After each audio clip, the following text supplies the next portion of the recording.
Hello, everyone, and welcome to the Armenian News Network Groong penultimate weekend review for 2024. This is for December 22, 2024. Next week, we're going to do a special weekend review with Benjamin Bedrossian. But today, we are talking with former ambassador and diplomat Dziunik Aghajanian. Before we begin, we would really appreciate your comments and thoughts on our YouTube videos. We read them. We think your active participation is making a big difference and helping our channel grow.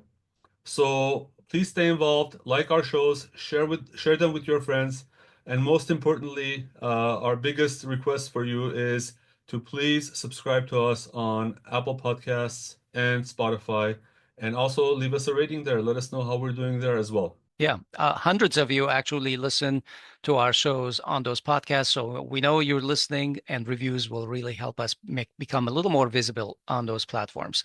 And of course, we would always welcome your support. Check out podcast.groong.org/donate. And if you are willing, check out our pages on Patreon and buy me a coffee and become a sustaining member. Okay, and so on with the show. Ambassador Aghajanian, welcome to the show. Good evening.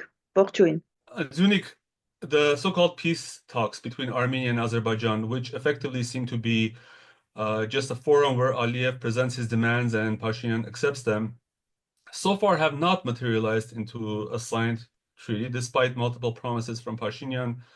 But Aliyev recently gave an interview where he mentioned that most of the so-called peace treaty points are agreed upon, with 2 points left to agree. Of course, Pashinyan had previously said that too, but he said those points are secret and they can't divulge that, except Aliyev, just openly talked about it on the interview with Russian public TV. What's important as well, though, I think it was clear from this interview that besides all of the agreed upon points, let's say even if it's 100% agreed, there are 5 additional preconditions that Azerbaijan is placing, which will need to be met before anything is signed. And regarding the 2 points that are still left to be agreed upon in the treaty itself, Pashinyan had an interview the following day where he more or less, I think, said that it's acceptable to Armenia. So I think the most important parts, however, are the preconditions, not the actual peace treaty itself, which seems to be just fluff. I would love your opinion about that as well. But before that, let me talk about the preconditions that Aliyev is placing upon Armenia. Number one, Aliyev wants a new constitution. That is going to be, a chief precondition. And the reason for that is the Declaration of Independence of Armenia, which mentions Karabakh or Artsakh. Number 2 is the dissolution of the OSCE Minsk group, which Pashinyan also mentioned in his interview is acceptable to him. Number 3 is to begin talks on the resettlement of the so-called Western Azerbaijanis into Armenia. Number 4 is demilitarization of Armenia. Yes, for those who don't know that word, it means Armenia will be limited in arms, in manpower, and Aliyev said that it remains to be done outside of the peace treaty, and he knows how to do it, and Armenia has agreed to do it. Meanwhile, the 5th last known precondition, and I say known because I'm pretty sure Azerbaijan is going to come with other ones, is that opening of the communications, the so-called beloved Zangezur Corridor by the Turks. And on this one, Armenians have drawn a red line. For whatever reason, demilitarization, no problem. Resettling Western Azerbaijanis, no problem. But the Zangezur Corridor is a red line for Armenians, and Armenians want to maintain sovereignty over that. So let's begin from the top. Despite not having a so-called peace treaty ready to sign yet, and I guess some of the preconditions, I'm not sure how many are accepted, publicly known, do you think Aliyev and Pashinyan are converging on something that can be agreed upon, a general agreement? Or is the process stalled and everyone is just waiting for the Trump administration to come in or for other global processes to take place? Well, the questions you raised are pretty big in their scope, but we can discuss it for hours. But let's be clear on the whole process. And I think I have mentioned it in my previous interviews as well. We are not talking about any negotiation. It's just preconditions put in front of Armenia, and the current Armenian government fulfills killing them one by one. And the reason for that, according to my understanding, is that Nikol Pashinyan has previous commitments which cover those preconditions, and they are trying to simply find the right way to put it through the public accession and acceptance, and to make it more digestible to the public. And the thing is that we have to understand the whole process. This whole Karabakh 44 war and actually giving it to Azerbaijan as a bonus was part of the scheme that included military actions against Iran. And we're, with the Syrian developments nowadays, we're getting even more closer to those issues. And Azerbaijan has to play a big role in that, because from the northern borders of Iran, they have to do their part of the job of opening a front. And Turkey has a big role in that, because Turkey has to be part of those military actions, alongside with providing armaments to Azerbaijan for the front line to be actually workable and maintainable. So in this process, they have to have a land connection, and for the land connection, they need the Zangezur Corridor. For Turkey and Azerbaijan, under the current circumstances with the Russian-Ukrainian war, it became more understandable that the West is not on the same level of military support that they were before the Ukrainian development started. And for everybody, it is understandable that Azerbaijan and its current leader, who would not even see what he gained in his best dreams, he is reluctant to go with the commitments that he has, and he's trying to bring up conditions after conditions and making the West force upon Armenia to fulfill those conditions. On one side, it is he is trying to delay the process as much as possible, meantime getting as much as possible as concessions from the Armenian side, which is weakening the Armenian positions as we go. Look at our borders. Azeris are overlooking all over Armenia nowadays, and they are controlling the whole arteries that will be providing us with any kind of weaponry if we are again in a war situation. So this is the whole process going, and because there are so many promises that have been made by regrettably our current leader in Armenia, it is virtually impossible to get out of that scheme without losing the country if we go with the promises that he has made. But I don't believe Azerbaijan is going to sign any peace agreement, and Turkey has made it a condition for the opening of the Armenian-Turkish border, which is also part of the transportation necessity if there is going to be a second front opened from the Azerbaijani side against Iran. But I am sure that once we see any kind of sanctions being put in the US administration against Azerbaijani leadership, then we will see the war action or military action starting, and then they will accelerate the whole process. And I'm afraid we will see more of acute developments in the coming months. And the Trump administration, actually, I don't believe they are going to do anything else, because they're also part of this whole process. And let's not forget that the 44-day war was during Trump administration period, the first administration, and his best beloved John Bolton was part of the whole scheme that started the process. And they are doing it because they're trying to keep the American hegemony in the world, and for them, breaking the bones of those that are opposing to this particular idea is part of the game. And Trump is a person that is going to try to make deals, but he's not going to work for peace, and especially a process that will bring actually peace to the world, whereas they are relying on their military industrial complex to bring back the country into their more developed stage. So this is how the whole thing is going, and I don't believe any kind of peace agreement being signed by Azerbaijan because it's not to his liking right now, and it will immediately after the signing, he will have to start fulfilling his promises, which he's reluctant to do. It's as simple as that. In fact, recently the U.S. Embassy in Baku started making statements about prisoners, and not Armenian prisoners specifically, but in general, political prisoners. political prisoners, human rights activists that Aliyev has been jailing all this time. And for years they've been silent. Now they suddenly start making these statements. Do you think that's related to these developments that you're talking about? Yes, it's exactly the kind of policy we see. We see some kind of the resolutions passed in the European Parliament, in the Council of Europe being very critical about. So it's like this yellow card being shown to Azerbaijani leadership, but they have, in Armenian we have a saying, counted the teeth, huh?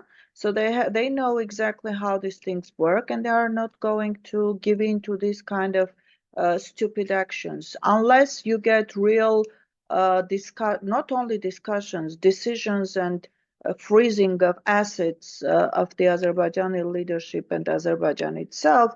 We are not going to see any kind of action from the Azerbaijani side, and the Turkish side is playing the game with Aliyev very nicely. So they are currently showing as if they are on two different sides, and good they cop, have bad some cop.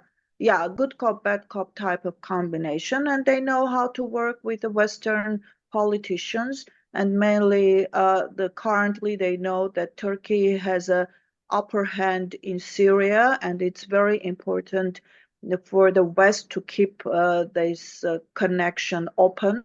In their mind, they have this further idea of breaking down Iran and all the Arab countries that are not really going in line with the policies that the West is currently pushing for. And in that respect, you see this march of delegations, and again, degrading all the principles of democracy, human rights, whatever they have been trumpeting for years. Just showing that, again, we're talking about realpolitik, and they don't give any regard to any human lives or any human rights or any rule of law or whatever as it comes to their own interests. So political expediency, again, is ruling the game in the world. You mentioned the march of delegations. I should say that there has been heavy diplomatic activity from the U.S. Just for our listeners, there was Samantha Power meeting with Malkuns, Blinken meeting with and Blinken. Papikian was meeting with Lloyd Austin, and also a series of diplomats were visiting Baku. So I just, I think that's enough to be said on that part, but we should, mention what's happening.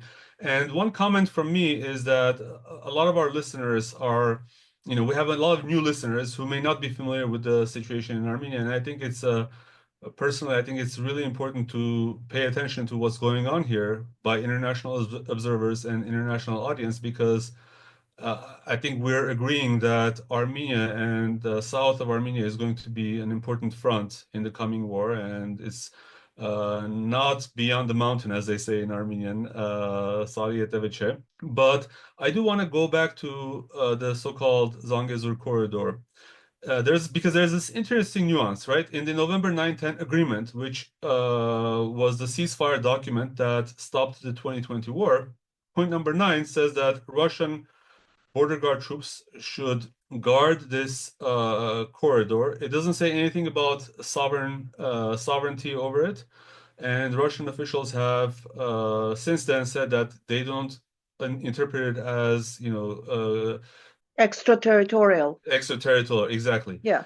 But Azerbaijan and Turkey are interpreting it like that, and Armenian authorities are saying that it's a red line for them, but Armenian authorities also have said that they will be okay with some kind of a third-party Western company controlling the corridor and giving Azerbaijanis and Turks the same kind of almost conditions that they want, which is the Azerbaijanis do not want to be checked.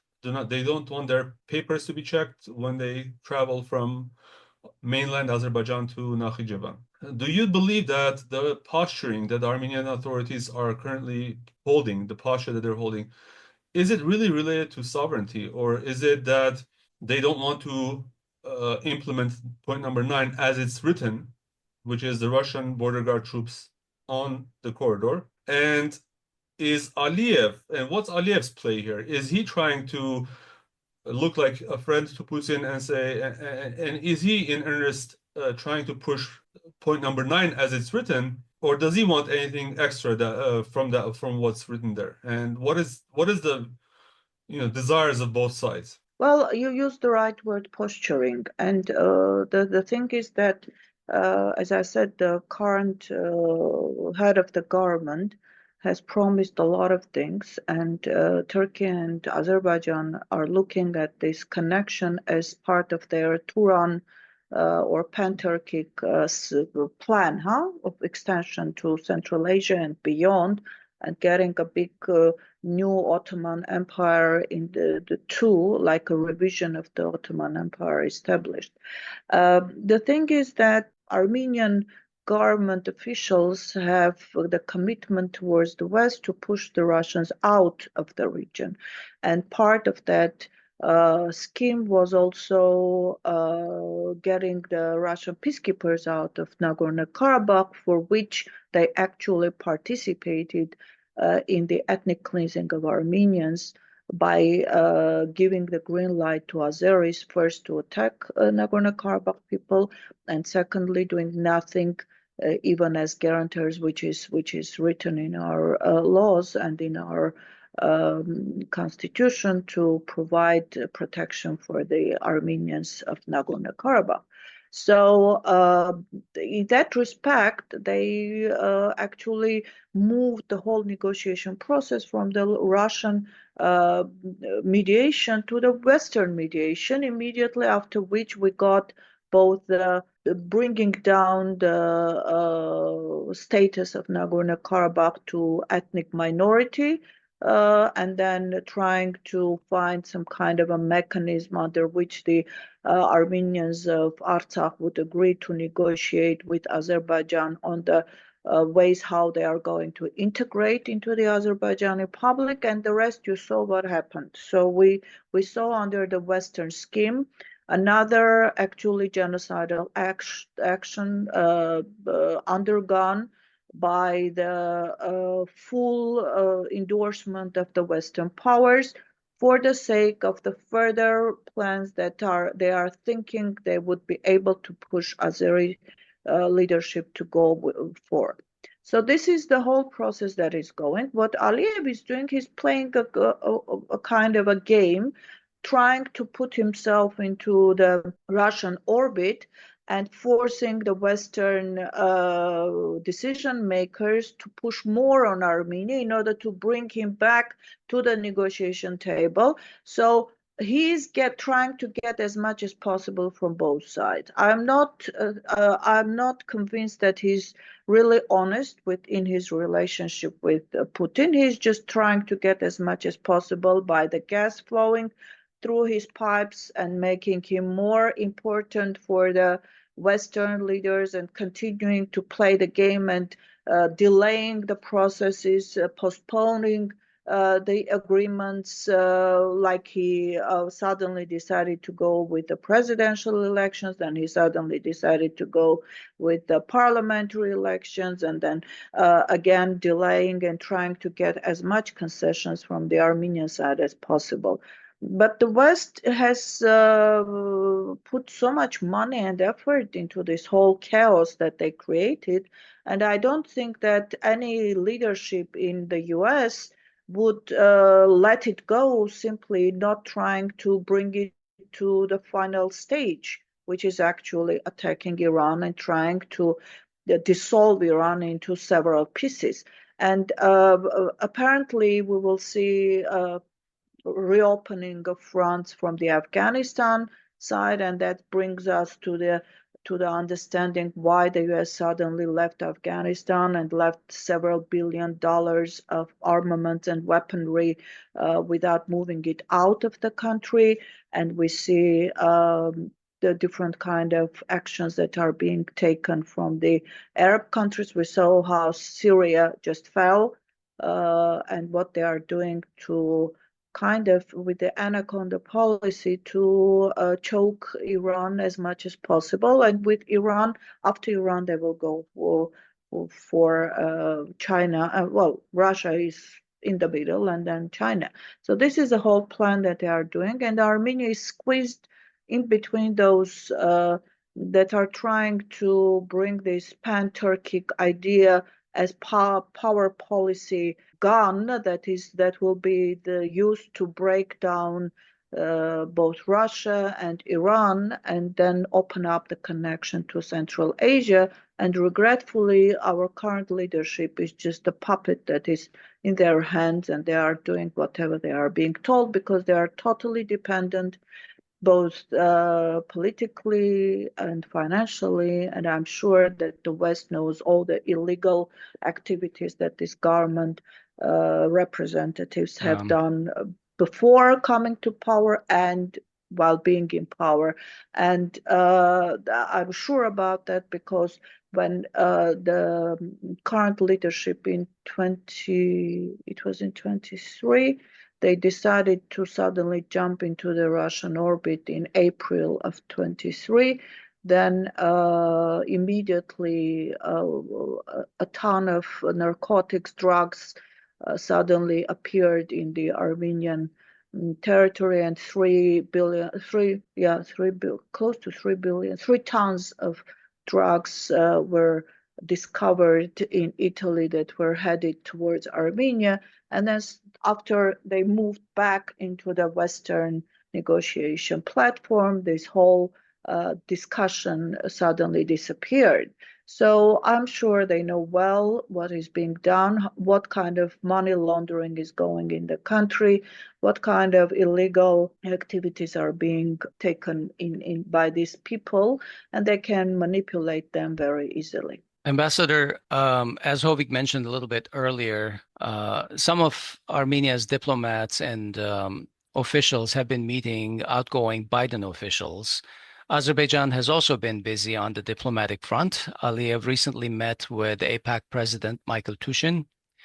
Now, since Trump is seen to be coming in with a very heavy-handed pro-Israeli agenda, it looks like Aliyev is planning to leverage the Azerbaijan-Israel-US angle to court Trump. Is Armenian diplomacy preparing for the incoming Trump administration, and how? What should they be doing? What diplomatic and alliance pumps should they be priming, so to speak?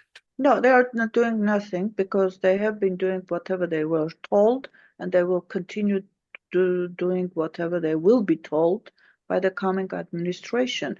Aliyev has been very supportive of Israel during the Gaza activities. Let's not forget that 40% of the whole oil that Israel is receiving and also the petrol is coming from Azerbaijan.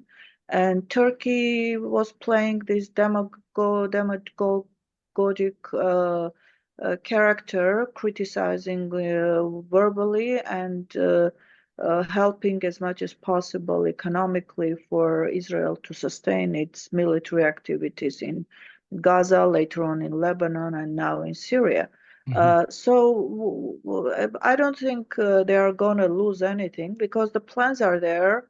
They have been cherished for several decades now, as we see also some of the US officials on different levels coming out and talking about what they were they have been told in the 2000s and after the 9/11 and during the Afghanistan and then Iraqi war, and then later on with the color revolutions going actually marching through the Arab countries, and then Ukraine developments, Georgian development, etc. So we see how this whole thing was part of the same puzzle. And now we see the different parts of the puzzles being revealed to us, as we will eventually probably see also some evidence is coming out why in 2004 suddenly there was a court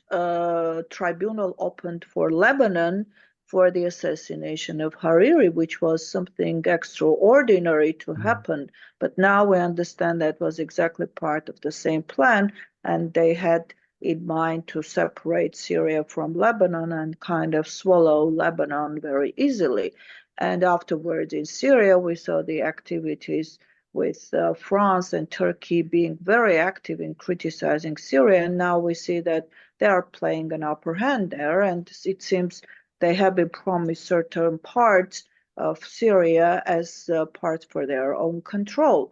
So I think in the coming years, 1 or 2 years, we will see more or less everything that was planned in the actually in the end of 80s, beginning of 90s, and then after the dissolution of the Soviet Union started to be implemented in full, being revealed to the international public and actually analysts, and they will understand that this was a plan that was put there, and irrespective of the Democratic or Republican government administrations in the US, they have followed this plan, like Newland going through all the administrations or Bolton going through administrations and implementing the plan. Now we will see Newland 2 or Bolton 2s that will be put there and try to negotiate something that they hope will bring some kind of a halt to the military actions in Ukraine,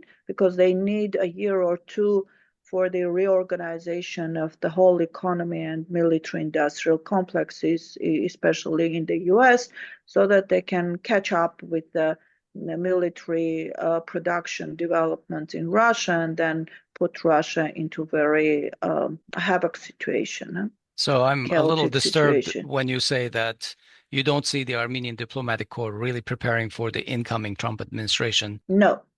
If we had leadership that was working for the interests of the country, we would see a totally different picture. But I don't think those that are sitting there, especially the ones that you mentioned, they are just actually on the paycheck of the US administration. So maybe not in monetary terms, but in political terms, and they will definitely do whatever they are being told. Dziunik, the fall of the Assad regime in Syria is currently widely regarded as a major win for Turkey and a defeat for Russia and Iran. It has strengthened the Turkey-Israel-US front and weakened the Russia-Iran axis, and also many Arab countries. How will Russia continue wielding influence in the Middle East and the Eastern Mediterranean without Syria? If Russia wants to continue using Syria, they're going to have to negotiate with Turkey. And in that case, do you see Russia possibly making compromises and compromising Armenian interests, let's say, in the South Caucasus in order to curry Turkish favors in the Middle East? Well, first, I wouldn't rush into judgment of who won in Syria. I would just simply discuss the current situation as very temporary, because they have actually opened the Pandora's box there. And we will see more chaotic development in the Middle East.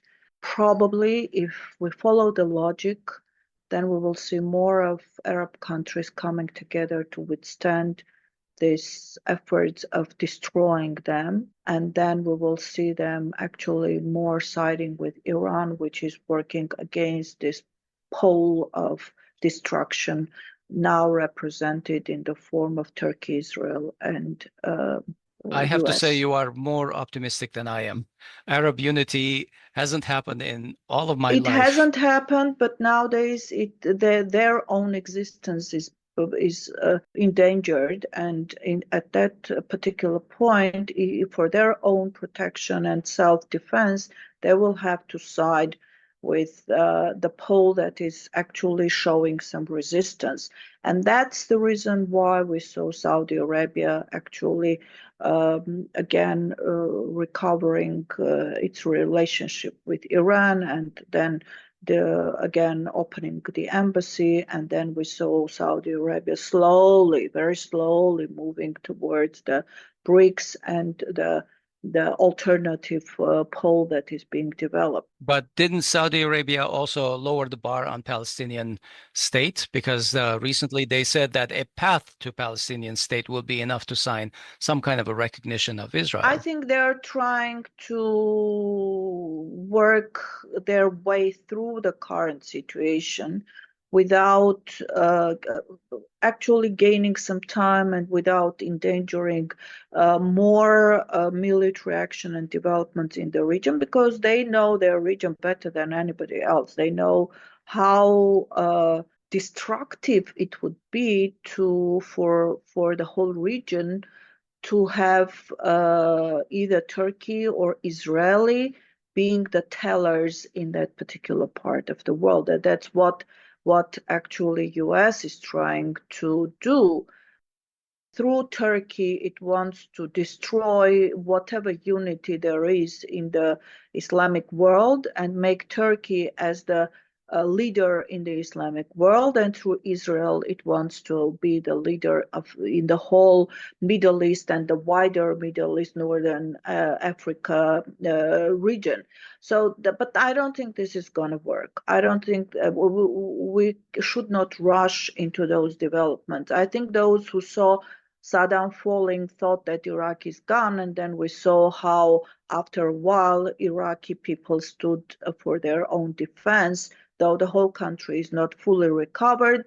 But we saw the reverse of the policy being implemented. The same goes with Egypt, and the same goes with Libya. Those countries are in disarray, but they are not fully under US control anymore. So we will see development in this region that nobody would have expected. And as you said, Arab unity is something in the far, I don't know, desires of the people. But I think for their own protection and preservation of their own powers, they would be obliged to find a way to stand together in order to protect themselves, their own countries. And I hope so. Yeah, but before that, we will see very dangerous development. And I'm afraid beginning of 2025 and the whole first part of 2025, we will see worse situations than we have ever even imagined. And I hope that Armenia will somehow, for whatever circumstances and under whatever miracle, will survive without losing any more territories and without any actually military actions restarting on our territory, because that's the most dangerous knot that we see, that any action in Armenia would drag both Russia and Iran into military action and opening of front lines for them. If not, then they will be obliged to leave the region for a very long time. And you know what will happen to Armenia if both army is not there, because the current government is doing nothing to put the army back into its feet. The vice versa, it is demilitarizing as Azerbaijan wants it to do. And then we will be actually naked standing in front of Turkish and Azerbaijani cohorts to just try to get as much from Armenia as they want. Dziunik, I think we talked a little bit about this already, but I do want to mention that in this wider West versus Russia global game, right? Big game, all of the sort of playing cards are known. Like, for instance, if we refer to the Rand Corporation's Extending Russia paper in 2019, it talks about all of these things that are going on and all of these pieces that are frequently being used and exchanged. For instance, the Rand paper talked about supporting the Syrian terrorists, more, giving more lethal aid to Ukraine. And it talked about actually exploiting, and that's the word they used, tensions in the South Caucasus. So in that context, in the smaller part of the South Caucasus, what happened in 2022 was that Pashinyan finally, as you say, went to Prague and he recognized that Artsakh was part of Azerbaijan. It was a stunning development. I mean, it cannot be No, underscored he how. did it before that. He did it in the April of 22. When he pronounced after his meetings in Brussels that they have to lower the bar for the status, and that meant that he had formally given the agreement. And then, if I'm not mistaken, Borrell openly said that he was the first ever leader of Armenia to accept Karabakh as part of Azerbaijan. So that was as I said, the opening of the window, kind of throwing the idea. And nowadays we hear a lot of Artsakhi politicians saying that then he had given an ultimatum to the Artsakhi leadership to agree to the discussions with Azerbaijan on the integration of Artsakh into Azerbaijan. But knowing that, and you remember that the Artsakh parliament made a statement totally rejecting and condemning this kind of even wording that is being used. And then he went on and formally agreed to that in Prague. So this is not new to him. He was doing that from the first day he came to power in 2018. He is just revealing as the situation develops. He's doing as the things go on, and very persistently following the path that he was brought to fulfill. So we have to understand that the thing that you mentioned in Prague is just a formal agreement that was given in front of the whole world. But before that, all these agreements have been worked out very carefully. So let's go with that theory. But even then, there was this formal pretense that the Pashinyan administration suddenly saw that Russia is losing in Ukraine because there was I guess, a retreat of the Russian forces, and it used that opportunity. And I agree with you, but there are some who say that, well, Pashinyan was on the borderline what to do, and when he saw that Russians retreated Ukraine, he used that opportunity to essentially make this move and and go to Prague. And but what I'm trying to get at is, could the current situation that Russia is in also be used as a pretense, or maybe some, like, I don't know, some facts on the ground that Pashinyan can use to justify to his people and essentially say, see, Russia is losing in Syria, we have no choice but to go with the West, and to make even more concessions to the West. I mean, could this be the time that he does that? No, it's not going to work anymore, because in 2022, people couldn't believe that, even in India, a lot of people in the opposition couldn't believe that he was doing it on purpose, and they were trying to justify his actions. And in September of 2022, during the Jermuk actions, when we lost territories in Jermuk, that was an agreed attempt to open this called the corridor. That was the effort, but it didn't work, because also people from Karabakh came and stood and pushed the Azeri army back into further positions. But that was done on purpose, using the weakening Russian situation. They tried to actually also use it as a pretext to push the Collective Security Treaty Organization and the Russians out of the region. That was what was the purpose.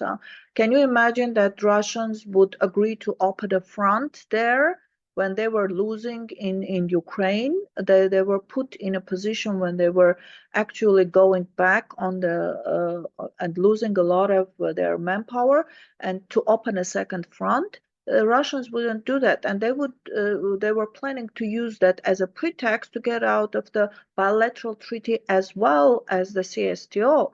So, but it didn't work, because Russians sent the delegation of the CSTO, which immediately came and suggested a big paper both for political and military actions to be taken, and Pashinyan had nothing but to reject the whole thing and bring the pretext of the delimited borders or recognition of exactly where the Armenian borders are going, etc., in order to justify his rejection of the plans that CSTO projected, but bringing in the so-called European observers with binoculars to support the security in Armenia. So this was just a pretext that the plan, according to, if you analyze, was that we will lose territory, they will actually blame the Russians for not supporting according to their bilateral agreement and the CSTO,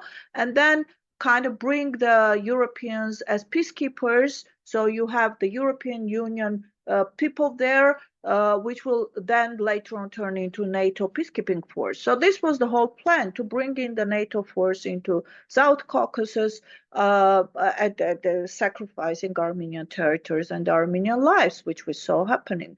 So with this administration, it's not going to work anymore. People don't believe them. And and in Syria, I wouldn't agree that Russia lost there. Wait and see. Okay, well, but coming back to the fact that you assert that the people won't buy that, we're seeing polls that show that a majority of the Armenians would still love to join the EU.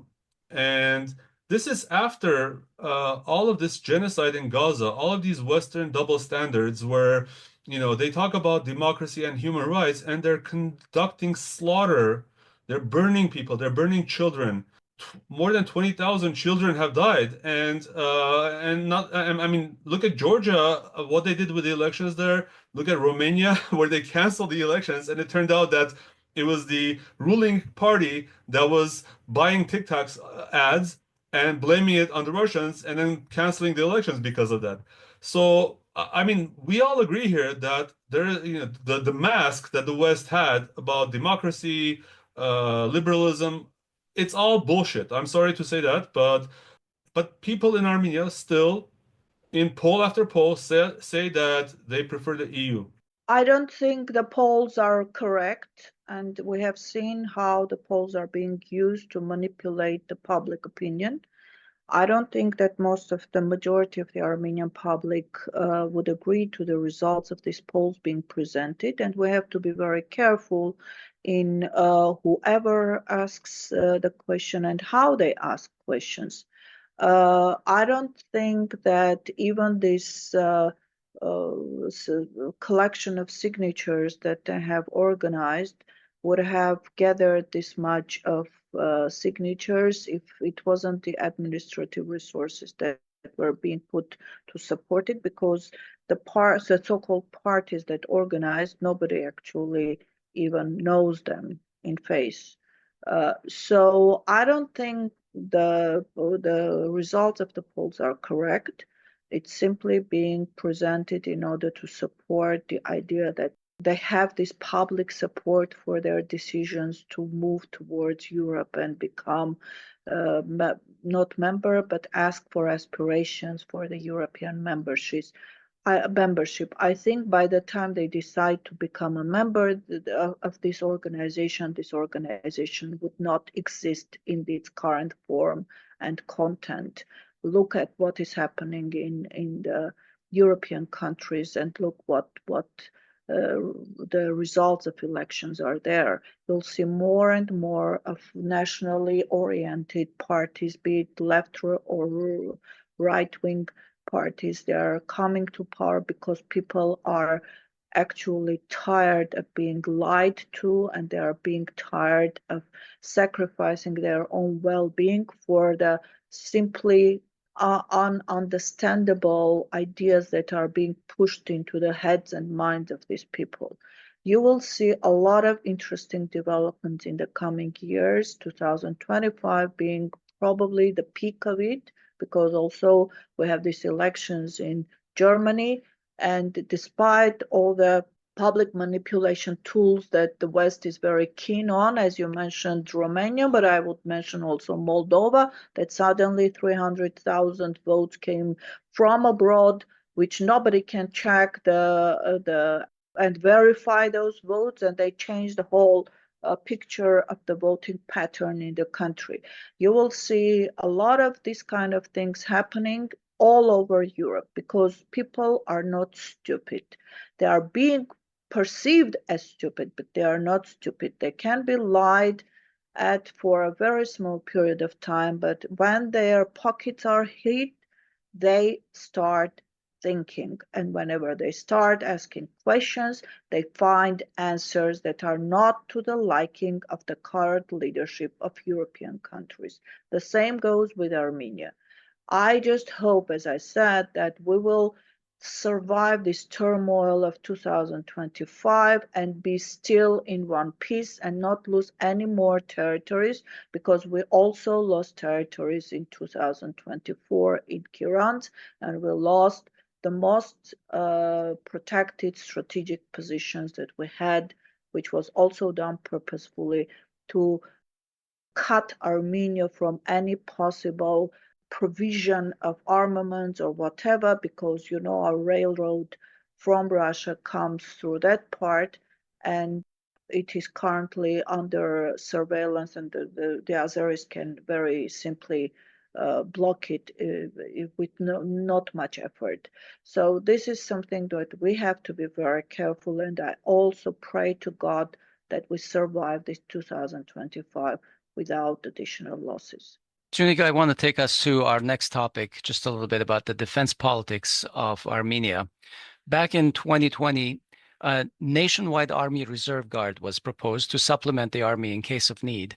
Despite the fact that the proposal became law and the government was required to implement it, over 4 years later, nothing has happened.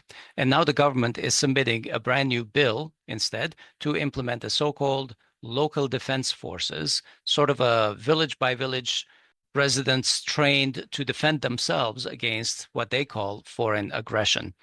Also, Civil Contract has proposed that mandatory military time service should be reduced from 2 years to 1.5 years. Where are all these proposals going? Is this part of what you mentioned earlier, Hovik, that Aliyev has said that there's an out-of-band discussion to demilitarize Armenia? Essentially, the only time we have seen military exercises in Armenia, for example, the Eagle Partner, I think, in 2024 between the US and Armenia was mostly a police exercise. It was police and also So, for peacekeepers. so where do you see this going? Is this basically a demilitarization prelude, or tell us more? Well, the actual demilitarization is going on after the war. And let's not forget that despite all these pronouncements, we didn't get any armament from the West that can be used for even defensive purposes. And the army is not doing any drills. There are a lot of you see psychological issues in the army, and they are not being addressed.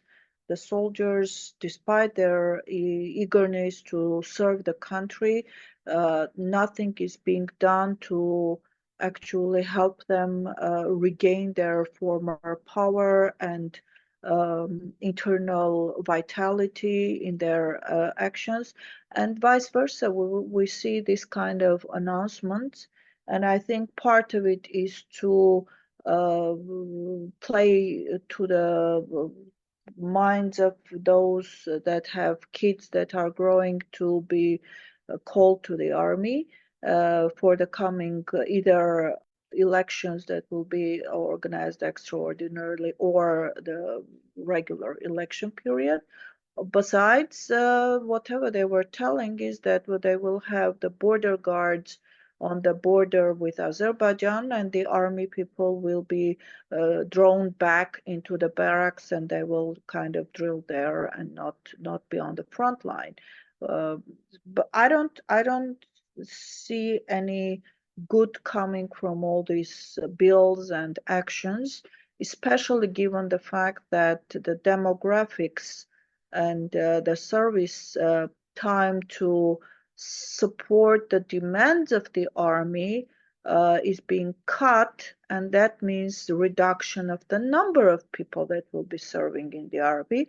And together with that, parallel to that, they are talking about contractual service. I don't think with this approach is where the military officers are being paid 3 times less than the police who are just checking the traffic violations on the streets with even less than the school graduation diplomas. Then it will help to get as much people to serve in the army as we need for the defense of the country. Besides, you know that there is a counselor or whatever or advisor from the US side sitting nowadays in the Armenian defense ministry, which is unheard of. And they are just repeating the same steps as Ukraine has done. And we see the actual outcome of those steps in the whole destruction of the country and killing more than 1 million people of the age that will be childbearing and the future of the country. So they are just simply killing the country and turning it into drilling ground for probably the weaponry that they will be developing in and all these desert isolated areas being used for their own purposes. I would like to mention something else in this regard, related to the rearming. We know that Armenia is buying some weaponry from France, and earlier this year we were talking with the Rand Corporation expert, and we brought up the question of, well, what is going to be the logistics? Because we know that during the war in 2020, Georgia prevented even ambulances from crossing the border. Correct. And the analysts said that, well, I'm sure that Macron will pick up the phone and call the Georgian prime minister, and everything will be sorted out. Now, if that sort of made sense earlier this year, with the victory of Georgian Dream and with the worsening of the ties between the EU and Georgia, as well as, I think, more assertive Turkey and more assertive Azerbaijan, I think that formula doesn't work at all. And recently, when the foreign minister of Armenia, I believe, was asked, okay, you buy French weapons, how are you going to ship it to Armenia? Are you going to ship it through Georgia? Are you going to or if not, let's say, are you going to ship it through Iran? Will Iran allow French NATO weapons to fly over his territory? And he said, "Oh yeah, that's a problem we're working on." That doesn't seem to be instilling a lot of confidence, at least not in me and not a lot of people. So those logistics are things that we have talked about on this podcast we forever. have, but I think that it's important to mention that, whereas a year ago Georgia was much more compliant with EU. Now that I think that avenue is completely closing, but we already knew that during war this was going to be a problem. So how is Armenia going to bring in all those weapons from France to Armenia? Well, first we have to think what kind of weapons. Second, the number of those weapons. Third, the standards and their compatibility with what the army has currently.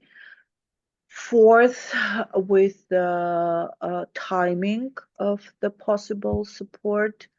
And fifth, with the management and repair and all the service provision of these weapons.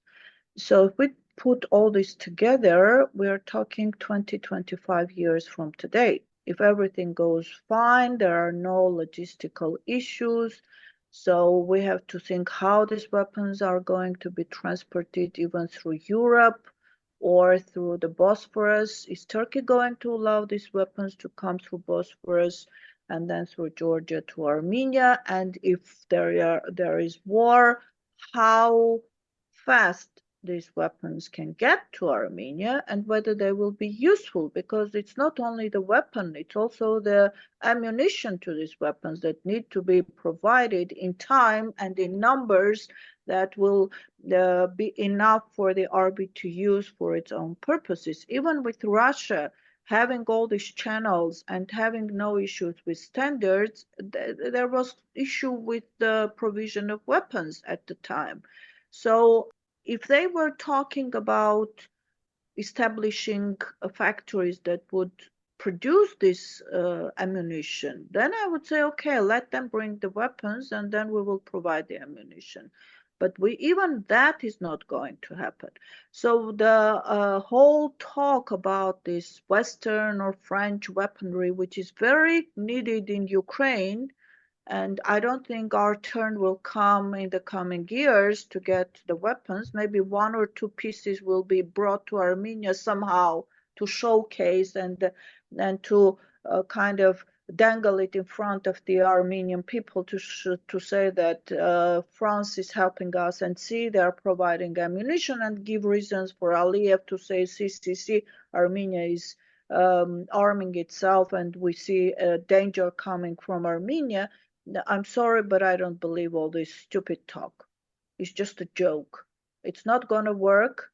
We're not going to get as much as weapons as we need. The only way for us to bring the army back to its feet, and to do it very quickly, is work very closely with Russia and to start the production in Armenia.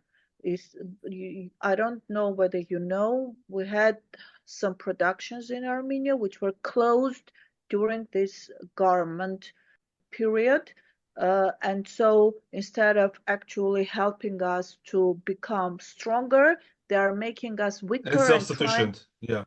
And trying to substitute our needs by bringing weaponry that is not compatible to the existing standards.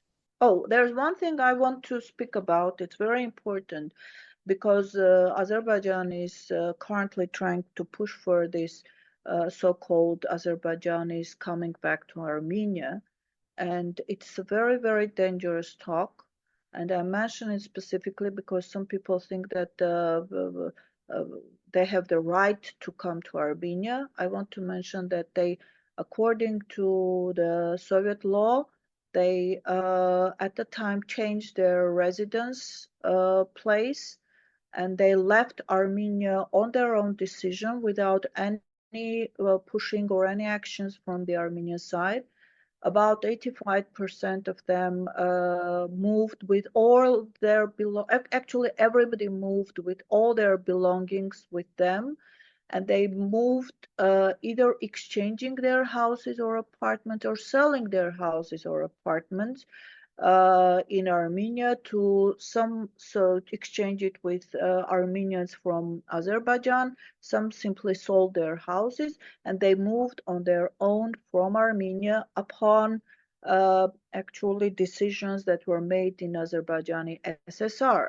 And according to the Soviet law, they changed their place of residence and they have no property rights to claim. So whatever talk is being put there in trying to justify whatever kind of return of those Azerbaijanis, it's simply a mine being put under the statehood of Armenia, and it's gonna result in change of demographic situation and actually really taking over the country from inside. By also using whatever pretext that they can create, even by one Azerbaijani coming to Armenia, because we have seen that during the Soviet time, that those areas that were populated with Azerbaijanis, they had very criminal intent, and they used their intention to spread as much as possible, and now they are trying to bring some rights and trying to present it on equal basis with the rights of Armenians from Nagorno Karabakh, which are not even compatible in the discussion, given all the realities both on the ground and in actuality in the law. And also, as I mentioned, a small part of those that did not sell their houses or exchange, they got compensation from the Armenian SSR in the amount of 72 million rubles, which was an enormous amount, an enormous price. So they cannot claim any kind of rights, any kind of right to return to Armenia on whatever basis. So Dziunik, over the last 6 months, or I guess maybe a little bit less, Pashinyan was seen, being more active on TikTok, riding his bike like he's the sportsman of the year. They're discussing their marital status with his wife on TikTok, keeping up with the, I guess, Kardashians style. And we're seeing all of these scandals bubble up in the press. He fired all of his ministers with a text message.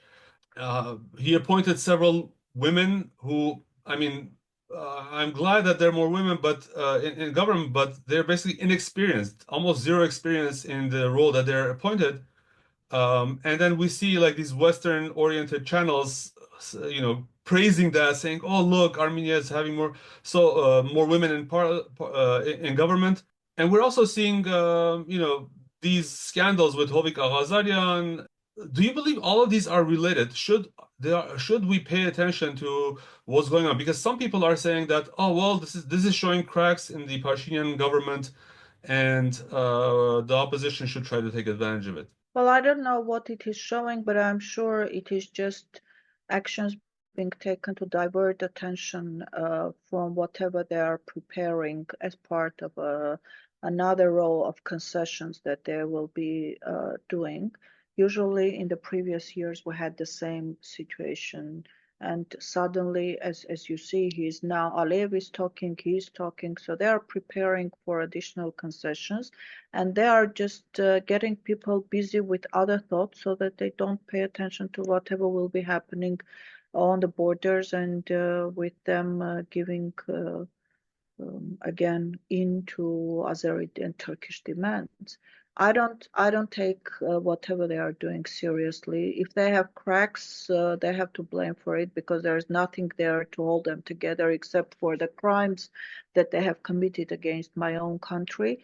And they have to stand in front of the court, and I hope that day comes very soon. But now and for the last several months, they are playing this, I don't know what to call this kind of vaudeville type of actions, or in order to keep people busy, people busy, and to divert their attention from the actual things that they are agreeing and they are preparing to implement. So this is my take on this whole situation. I don't believe on the sincerity of either Hovik Aghajanian or whoever that speaks there, because these are people who have played the violin under the tune that Pashinyan has given to them, even blaming Artsakh and Artsakhi Armenians for the loss of homeland. You mentioned that this is possibly a prelude to more concessions that they plan to make. Do you also see this as entering some election campaign mode, either for snap elections in 2025 or 2026? This not yet, because we see changes in the positions that are going to help to put down all the unrest or the civil actions that might be taken by the public and the opposition, because the changes are probably he wasn't, or his Western teachers were not very reliant on those who were occupying those positions, and they needed some people that will follow the orders without any disagreement. So they put people there who would fulfill their demands and support Pashinyan in his coming concessions. All right. Let's wrap up our topics.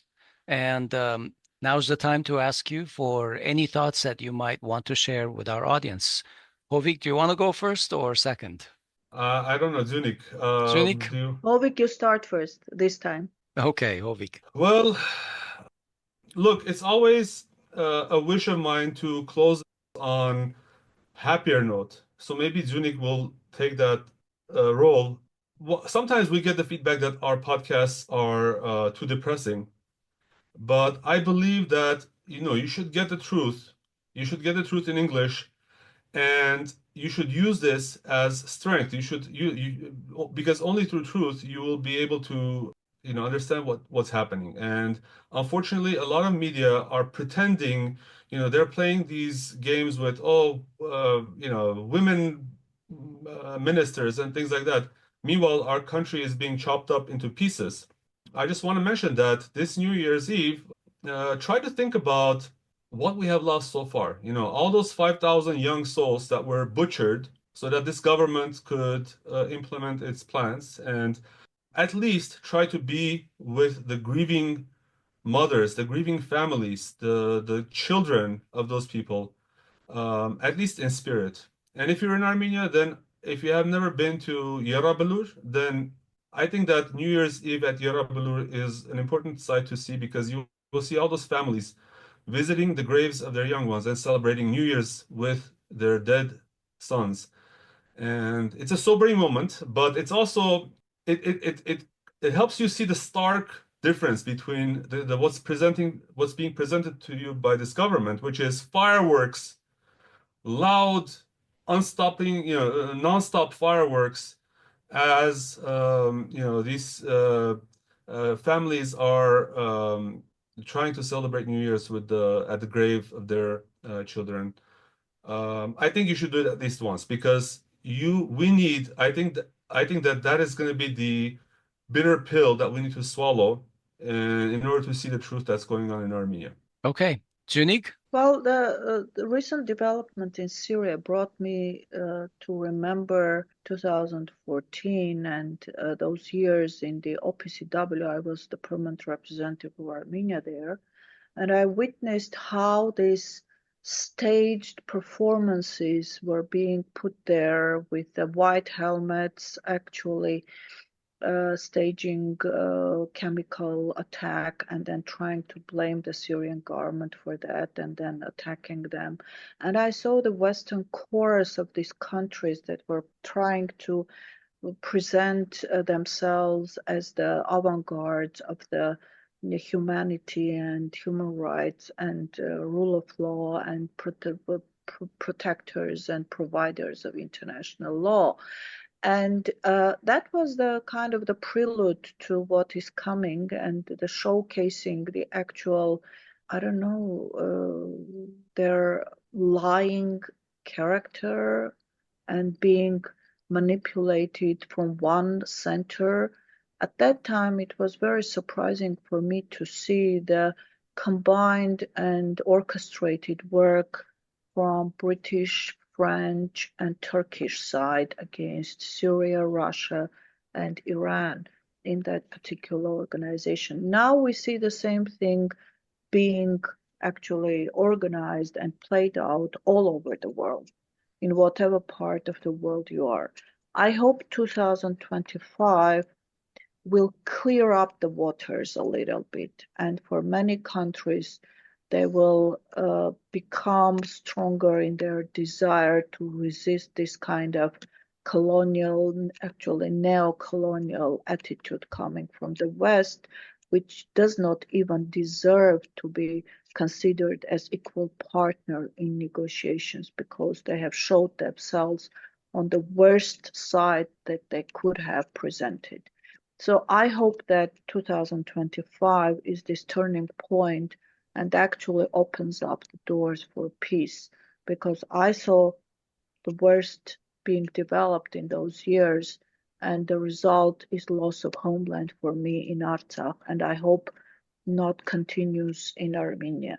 I hope we preserve this part of my homeland left from the big Armenia that we desired and we hoped we could at least regain some property rights for. Now we are at risk of losing even this piece of land. So I hope 2025 really becomes the turning point for the wisening of people.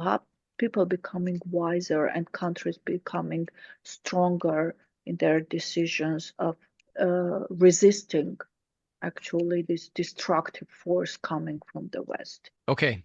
We're going to leave it there for today. Thank you, Ambassador Aghajanian, for joining us today. Thank you for having me. Before we leave, and let this be the happy note, Merry Christmas and Happy New Year. Thank you to all those. Thank you, Dziunik, for all your contributions this year to our podcast. Thank you for helping us reach 10,000 subscribers. Thank you for our listeners and viewers who also trusted us with their time and trusted us with providing them accurate information. Thank you all, and Merry Christmas and Happy New Year. Thank you. All right, that was our week in review recorded on Christmas Eve, December 24, 2024. We've been talking with Ms. Dziunik Aghajanian. She has served Armenia through the ranks of the Ministry of Foreign Affairs and more recently as a diplomat, as Armenia's ambassador to such countries as the Netherlands, Malaysia, Indonesia. She received her education at Yerevan State University, Columbia University in New York, and Uppsala University in Sweden. For more information on everyone in this show, that includes me, Hovik also, check out our show notes at podcasts.groong.org/episode number. I'm Asbed Bedrossian. And I'm Hovik Manucharyan. And yes, please you are. Find us. Yes, and I am. And please find us on social media and follow us everywhere you get your Armenian news. But especially, please follow us on Spotify and Apple Podcasts. Help us grow on those platforms. We would really appreciate it. Yeah, give us reviews on those platforms. All right. Thank you for listening. We'll talk to you soon. Bye-bye.